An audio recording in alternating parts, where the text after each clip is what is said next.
জীবন যুদ্ধে হার না মানা সৈনিক, জীবন বাঁচাতে শরীরে রক্ত পানি করে পৃথিবীতে বেঁচে থাকতে হয়।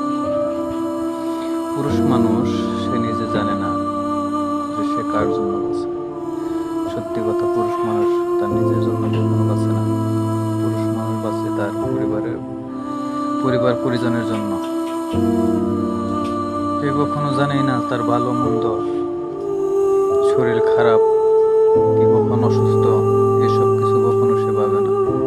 সে টাকা উপার্জন করে তার পরিবারের জন্য, তার পরিবারের সুখ দেখার জন্য সে টাকা উপার্জন করে। টাকা উপার্জন করতে যে কত কষ্ট সেটা পরিবারের লোকজন সেটা জানে না। মাস শেষ হলে বলে টাকা লাগবে, টাকা লাগবে। ছেলের পড়াশোনার খরচ, পরিবারের খরচ, প্রচন্ড মাথা চাপ। এত টাকা ঋণ করে বিদেশে সে সব চাপ সামলে নিতে হয়। সে কখনো জানেই না সে নিজের মাঝে বেঁচে আছে না অন্যের মাঝে। সবাই দোয়া করবেন সকল প্রবাসী যেন ভালো থাকে।